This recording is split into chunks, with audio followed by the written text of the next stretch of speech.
Shazam! Fury of the Gods. Finally got around to watching this movie, mostly because at work I usually am watching something. When you work 6 days a week, you kind of try to get your entertainment where you can. But I wasn't sure what to think of this movie from everything that I heard, with the fact that it just didn't really earn that much money in the grand scheme of things, which was unfortunate to hear, and how critics were really harsh on this movie. I wasn't sure what to expect. Not to mention, there was the scene in the trailer where Billy gets blasted by the dragon and he's falling, and it's this long scene of him sliding. I didn't think the effects on that were that great, but a lot of the other effects in the trailer looked good, so I wasn't sure. But having watched it, I gotta say, while I still like the first one a little bit more, I also like this about as much, honestly. And I find the critics, I guess you could say, hate for the movie completely unfounded. I'm honestly shocked to find out that this didn't get as much money as the first one, if not just a little bit less. But man, I guess we're just in a time where superhero movies that aren't like big just don't do numbers like they did at one point, because man, it's a bummer that this did not do well at all. And yet the audience score on Rotten Tomatoes says people enjoyed it well enough. That it really is a bummer. If I'm being honest, I really do wish they had done something with Dr. Savannah and Mr. Mime. Mr. Mime could have been behind certain things or something, because man, we waited all this time and they really didn't connect anything to the previous movie. At least in terms of the villains, aside from a small after credits thing, which was kind of funny, all things considered, but I was bummed about that. And I'm not saying the villains here were bad, it's just that I wish they were a little bit better. So what is the plot?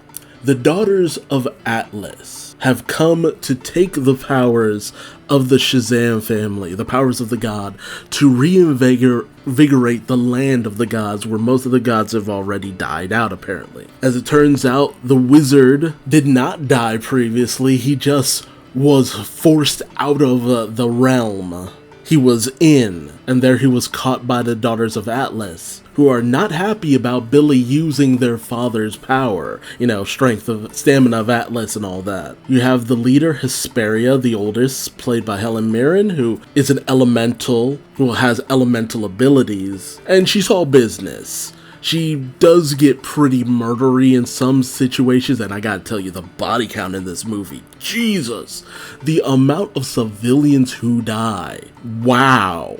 Just wow. The middle dollar Calypso, who is all about chaos, played by Lucy Liu, who, she is angry, she is mean, she is vindictive, and the greater majority of the body count comes from her. And then you have the youngest daughter, Anthea, who can manipulate reality to a certain extent, mostly just shifts things around in a very Doctor Strange-like manner, repositioning your place in space, essentially, which is pretty cool. She ends up infiltrating Billy's high school, trying to find out where she can find Shazam, because, Freddy had brought Shazam and Superman to his school at one point. So she ends up meeting Freddy, they end up really having this nice relationship. It's actually very sweet. There's a lot of Freddy in this movie, but it makes sense. Freddy was a big part of the previous movie, and his whole down on his luck situation still carries over, because just because he brought superheroes to school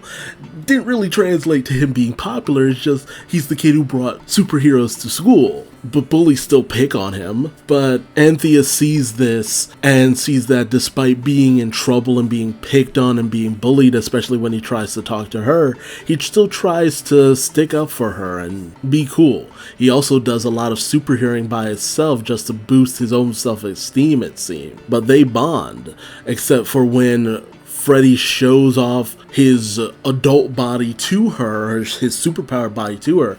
She calls in her sisters, they depower him, and take him prisoner. Meanwhile, Billy's been suffering from imposter syndrome as he's basically aging out of his foster home. He's turning 18 soon. Mary's already 18 and trying to basically live her own life on the side. And Billy, who has come to really accept this foster home, he's so desperate to keep it together as much as possible, which I think is a very good angle to go with all of this. The downside is that you get a lot of Zachary Levi in this movie, but not a lot of the kid form of Billy, Asher Angel, which is unfortunate because you'd think they both kind of be in the spotlight for the most part, but unfortunately that's not really the case. But Freddy gets captured, locked in with the wizard, but Anthea helps them escape when Billy tries to negotiate for Freddy's freedom. But they have a plan to capture one of the daughters of Atlas to negotiate for Freddy. They ambush Hespera while Anthea frees Freddy and the wizard, but when Hespera is captured, that was her plan, because she needed a specific item, this golden apple, which would help restore the realm of the gods, which would seem like a good thing. But Calypso, she's like, no, we need to burn the human realm to the ground, because of some vague reasoning, which kind of got me like, no, you feel like you just want a reason to destroy stuff. And she basically mutinies against both of her sisters because Hespera was like, no, I mean, it was one thing to do all these bad things with a goal and cause some mayhem along the way. Again, she did cause the deaths of several people, turning them to stone, but she was all about the mission for the most part. And Anthea, has a bit of a softer spot for humanity. But Calypso kills Hespera, but mostly just gravely injures her, like Hespera is living on borrowed time after she sicks this fear-inducing dragon, and I don't just mean it's scary, I mean its power is literally to induce fear on others. And she depowers Anthea, plants the golden apple, creates this world tree that, whereas in the realm of the gods, it would restore the realm. On Earth, it creates monsters on Earth. We're talking Cyclopses, Minotaurs, Harpies, and they goes the killing. They goes the killing a lot of people. Like, for as that whole scene that goes on for a good long while of these monsters being unleashed on the city, I'm just like, oh god, there's so many people dying right now. Dude, holy crap. It just really caught me off guard. It's like that boardroom scene from the first movie where Savannah kills his father and his father's board of directors. It's like that scene just stretched out now, where it's just like all these people in the city are dying. And by this point, the daughters of Athena had pretty much depowered everyone but Billy. It would have been one thing, because in the beginning of the movie, there's this scene where the family comes together to save these people on this bridge, and they manage to save all the people on the bridge in various ways. They're not completely cohesive when working together, but they save lives. That's what matters. The bridge is destroyed, they save lives. The people criticize them, but again, they saved lives. In this situation where people are dying, the people have a better outlook towards them, but it's just like, yo, people died. I just couldn't get over that. And it would have been the greatest point to have them have their superpowers. But despite having a greater emphasis in this movie, I still feel like the other kids are a little underplayed for the most part. But the wizard and Freddy, who are being chased by the dragon, managed to make it out because there was a door that actually led to where the daughters of Atlas were hiding in the Rock of Eternity, which the kids had turned into a clubhouse. They made it through there. The dragon was following them. They went back to their house through one of the doors, but the dragon still followed them, despite the fact that only the kids should be able to make doorways and stuff like that. So it's basically like, kids, stop leaving these doors open, and it just destroys the family house for the most part. That's what gets the foster parents involved. But the kids have a plan to stop all of the monsters rampaging across town, as a wizard tells them that the one creature all these monsters fear are unicorns. But the thing that would get them in the good graces of the unicorns would be ambrosia, the nectars of the gods, super sweet. And Darla, who had had this ongoing obsession with Skittles throughout this course of the movie, which I kept questioning, putting them in people's pockets to cheer them up and offering them to the bad guy when they had them captured, goes to the unicorns, offers them Skittles, they love it, and they just are riding the unicorns into battle, who are just stabbing through the monsters with their horns, killing them. I'm just like, yo, that's so metal. And Darla calls out, "Taste the rainbow, motherfucker." And I'm like, oh my god, was that a freaking Nostalgia Critic reference? That's amazing. Oh, that was so good.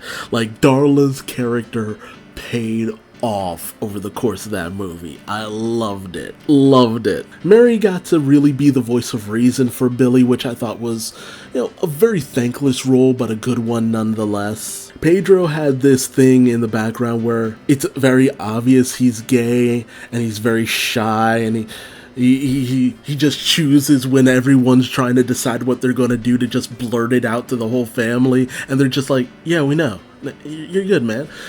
And I love that moment because the actor they have for the kid version of Pedro feels like he underplays it sometimes, but in that moment when he's just like kind of beaming like, oh, thank God, it felt like such a real moment because it's obvious, coming out like that can be very tough. And I guess he was expecting maybe his family wouldn't accept him the way he wanted to be accepted, which is understandable, even though they're very kind, you never know. And the smile he had when they were just like, of course, man, we knew, you're good. It was just such a charming moment. The character of Eugene Choi is probably the most underplayed because his biggest moment is when he's exploring the various doors leading to various magical realms, which was a big thing in the comics. And a big story arc where the kids had gone to the magical realm. And I kind of thought maybe that was what they were setting up. But aside from him trying to map out the Rock of Eternity and all that, they don't really do too much with his character past that moment when you find out that's what he's doing, which I thought was unfortunate. I was really hoping that was going somewhere, and I was bummed that it wasn't. Again, like I said, Freddy really steals the show because when the dragon ridden by Calypso corners Anthea, Freddy comes in and tries to protect her even in his normal kid form, and it's a really great moment for the kid. Like, Freddy really was the character who really shines bright, especially in his kid form. But Billy ultimately has the dying Hespera create this force field around him and Calypso. They had used it to block off the city, and they battle it out because the dome acts very volatile when it's hit by Billy's lightning. So he just fills the dome that they're fighting in with his lightning because it charges up the staff for the most part. So he overloads the staff that they had they were using to drain the kids' powers, and it creates a massive explosion that kills Calypso, the dragon, the monsters, as well as unfortunately Billy himself, and he seems straight up dead. And so they bury Billy in the realm of the gods, only for Wonder Woman of all things to just show up, man. Between, Black Adam and this, we'd think we were leading into a Justice League movie that would be a crossover. Wonder Woman imbues her power into the staff, which revives the land, revives Billy, gives Anthea back her powers, and they use the staff to give all of the other kids back their powers. Billy, who had a crush on Wonder Woman, tries to hit on her, but she kind of dismisses him, saying, just keep saving people, kid. Freddy has a relationship with Anthea, they rebuild their house, and then after credit scene, where it feels so weird. It feels like such a tease for what could have been, because you have have Hardcore and Economos from the Suicide Squad and Peacemaker coming to recruit Billy for the Justice Society, where he believed they were recruiting him for the Justice League. So essentially you're telling me that Billy could have been on the team that fought Black Adam, but he wasn't interested because they weren't the Justice League. Which is just like, man, I feel like this movie really could have done well if Black Adam was the main villain. I know. I feel bad because the Daughters of Atlas, they were very decent antagonists, and they brought something pretty decent to the table, but they just did not sell it like Dr. Savannah did, or they weren't big enough, as big of personalities as having Black Adam as the villain could have been. I really do feel if you had just smashed the Black Adam movie and the Fury of the Gods movies together, you could have had something that shined on more sides than just what we got. It's a bummer. It's a bummer, because it really does suck that apparently The Rock just did not want Black Adam just to face off with Shazam. He wanted to fight against Superman, and it's just like, but dude, come on. Man, they might as well have just done a live action version of the Black Adam versus Superman and Shazam animated short. Yeah, Superman Shazam, The Return of Black Adam. Yeah, we essentially needed that. And it's really unfortunate because, man, these kids are aging out of these roles. Let's face it. I mean, the whole thing is set, and them saying that Billy is turning 18 soon. I'm just grasping at anything that would maybe get another movie. And soon as possible, but I don't know if he could really do it. The kids have kind of gotten a little too old for something like that happening in, a few years. And even in continuity, I just don't know. Unless they just appear in their transformed forms all the time. I don't know, I just find myself really wishing this had done better. Because it was not a bad movie. But hey, let me know your thoughts in the comments section below. What did you think about Shazam, Fury of the Gods? And would you like to see a sequel? I want to hear from you. So remember to like, comment, subscribe if you enjoyed the ride. And until next time, I've been Duuz-Diz-Din. Thanks for watching, and I hope to see you in the next one. Take care. Bye-bye.